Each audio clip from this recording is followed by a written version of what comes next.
बिहार के चुनावी माहौल में मतदाता सूची के विशेष गहन पुनरीक्षण पर सियासी बवाल आखिर क्यों है? आखिर तेजस्वी से लेकर ओवैसी तक को किस बात से आपत्ति है? तेजस्वी इन सवालों के बीच में अपनी पत्नी को लेकर क्यों आ रहे हैं?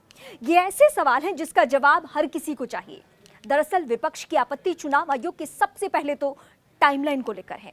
ऐन चुनाव से पहले ये काम क्यों किया जा रहा है?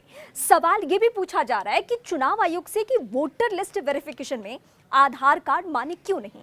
तेजस्वी ने बीते दिनों अपनी पत्नी का हवाला दिया और पूछा कि अगर मेरी पत्नी दिल्ली से है और बिहार का कोई डॉक्यूमेंट नहीं है उनके पास, तो उनका वोटर आई कार्ड अमान्य हो जाएगा। दरअसल तेजस्वी ने पिछले दिनों ही अपनी पत्नी का वोटर आई कार्ड बनवाया और फिर अब वो कार्ड इसलिए अमान्य है क्योंकि चुनाव आयोग फिर से पूरी प्रक्रिया कर रहा है। तेजस्वी यादव की शिकायत है, हमने 5 जुलाई को चुनाव आयोग से मुलाकात की थी और अपनी चिंता जाहिर की, लेकिन अब तक हमें आयोग की ओर से कोई स्पष्टता नहीं मिली है। बिहार में चुनाव आयोग एक डाकघर की तरह काम करता है जिसके पास जवाब देने की शक्ति नहीं है। तेजस्वी का दावा है कि आयोग ने 3 अलग अलग आदेश जारी किए जो आपस में विरोधाभासी हैं। विज्ञापन कुछ और कहते हैं जबकि आधिकारिक आदेश कुछ और कहते हैं।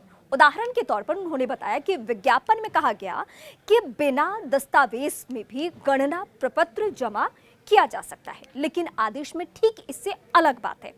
वैसे तेजस्वी का फोकस इस बात को लेकर भी है कि पुनरीक्षण कार्य में जो लोग काम कर रहे हैं वो आखिर हैं कौन? सरकारी कर्मचारी हैं या फिर निजी एजेंसी से हैं? आयोग को उनकी सूची सार्वजनिक करनी चाहिए।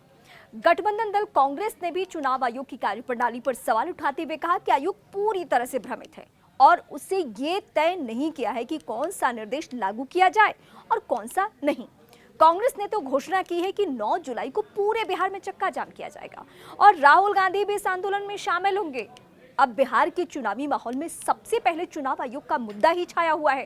तेजस्वी आर पार के मोड में है, ओवैसी इसे एनआरसी से लिंक कर रहे हैं और कांग्रेस सीधे पूरे बिहार में चक्का जाम का दावा कर रही है। अब ऐसे में बार बार अपने फैसलों में बदलाव करने वाले चुनाव आयोग के अगले कदम का इंतजार हर कोई कर रहा है।